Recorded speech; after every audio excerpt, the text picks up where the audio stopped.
The northern Nigeria today is being redefined. The northern Nigeria is being redefined.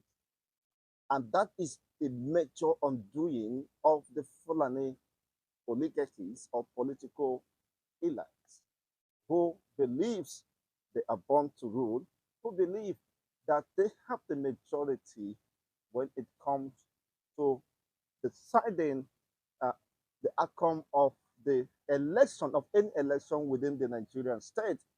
But to their utter chagrin, it is being disputed today, just as the middle belts are now arguing that they are not part of the North, they are not part of the Arewa, and any political arrangement must not be considered as Arewa movement and interest. As far as they are concerned, they have the majority of the population. They control about 60% of the population of the North. And the North have been claiming that they have the majority and Fulani hiding under this connotation to deceive the people and front themselves as if they were the majority within the northern settling. The Middle Belt has more than 300 ethnic nationalities within the northern arrangement, and still they are being considered as the minority.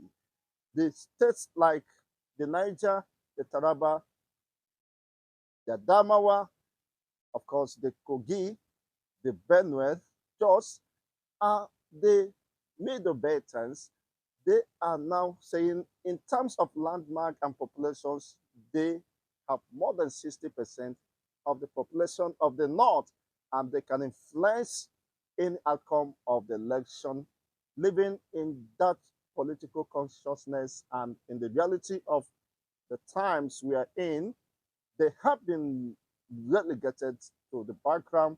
They have not been given the rightful place in decision making and opportunities to harness, of course, their potentials and to benefit from the outcome of every election victory coming from the northern part of the country.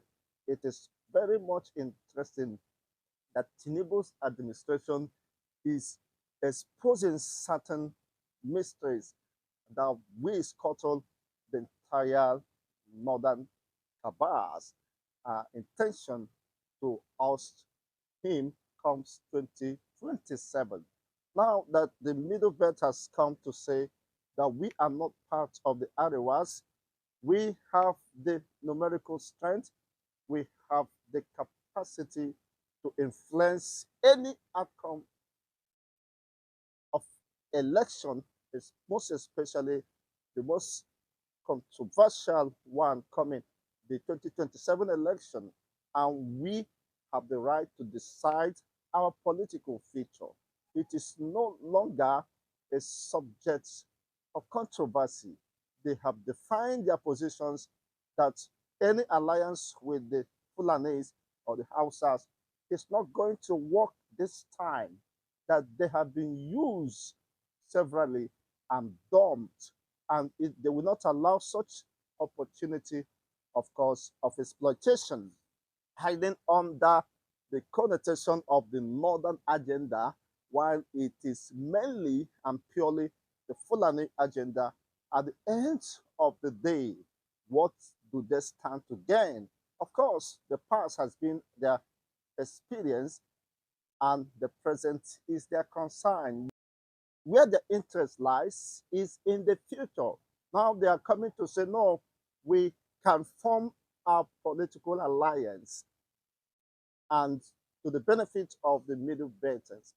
When you consider today, the Middle Belters has been, most of the states of the Middle Belters has been the spotlight of insecurity, killings, and violence. The states like the Jos, the Agatu, the Benue, the Taraba, there have been spies of killings, invasions, land grabbings by the supposed Fulani militias or Fulani good soldiers who are bent at destroying the indigenous persons and taking over their ancestral homes.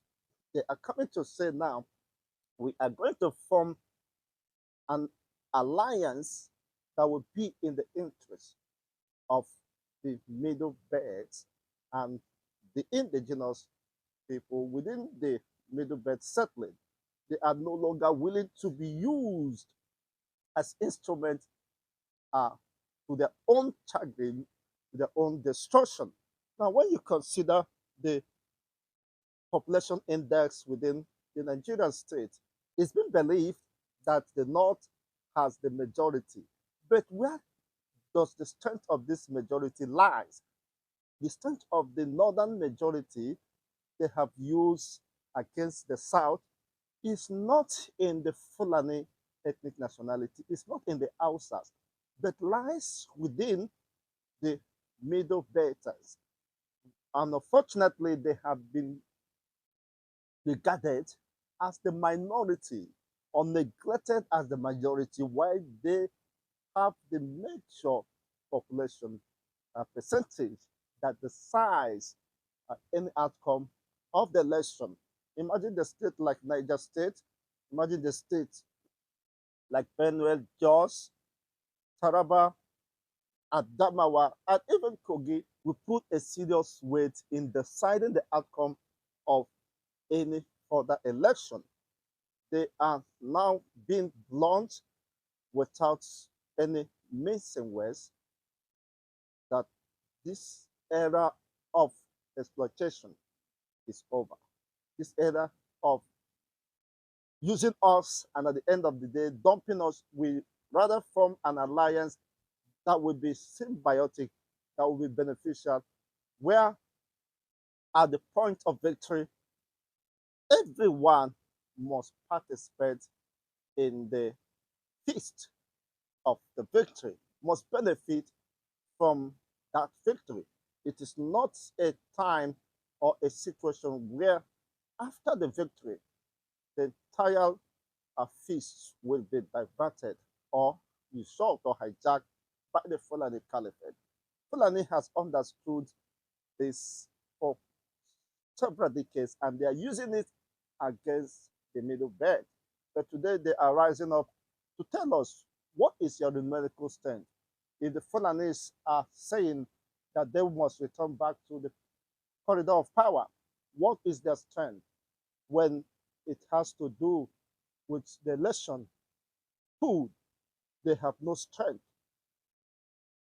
Invariably, one of the major minorities within the northern settling, but when you consider the majority, the most influential politicians, governors within the north are predominantly Fulanis, which means the Fulanis has taken undue advantage of the entire northern ethnic nationalities to their own self to further their agenda and to project their agenda.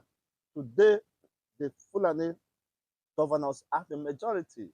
Even within this said regions or states, the major politicians well pronounced in the north are the Fulanis. When you consider the Niger, the Middle Beltans, how many of their politicians are most pronounced in terms of national politicking or politics that have revealed the level of oppression and suppression designed and programmed to keep them in the dark.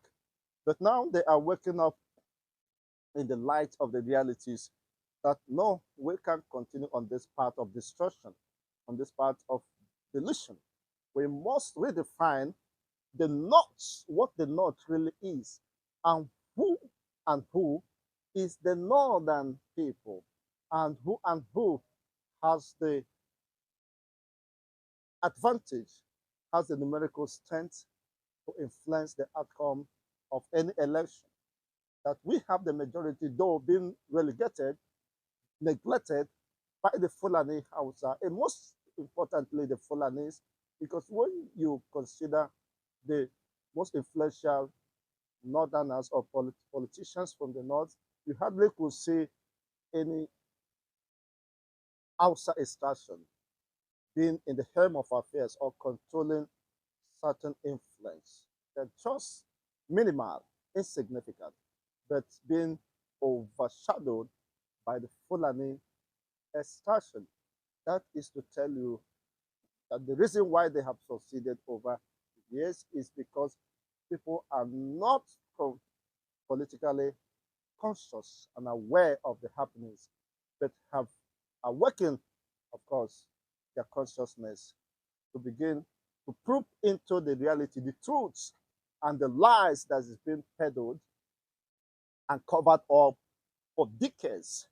They have the majority and they will form their political alliance, recognizing their strengths and the opportunities they could grab with such developments, forming an alliance with people that will protect their interests, that will preserve their life and that of their ancestral heritage. It's not a people who are bent at systematically invading their communities, killing their own people, reducing their populations in order to continue the perpetual dominance and control of the North. They are saying, we own the North in terms of population, and we should not be considered as Arewas under any disguise. That is a win-win for Tinubu as the bid to scuttle, as the bid to scuttle the coming back of a Southerner within the Nigerian political setting has been defeated, and the Fulanis perhaps will be considering any other option, or perhaps opting their games because the ties have redefined the game and the position. And the world can clearly see now that the middle belts are not the northern Arewas. This division will give Tinubu and the Southerner an advantage, of course, to exploit if and only if you understand what is playing out. Well, let's get to know what is your own take regarding this development and the way forward for Nigeria. Should Nigeria survive this moment? Because there is great and intense tension that might eventually impact negatively, in quote, in the existence of Nigeria. The existence of Nigeria is being threatened by these developments, by these developments. And let's keep watching because the North, by North I mean the Fulani Caliphate or the Fulani political oligarch, are not given any chance to discuss of returning power to themselves and arrogating power to themselves. Now that the North is divided along ethnic and tribal lines, would that be an opportunity for Tinubu to consolidate himself, or would such opportunities slip out of the Southerner? Well, within the Nigerian political arrangement, let's keep watch to this development as things continue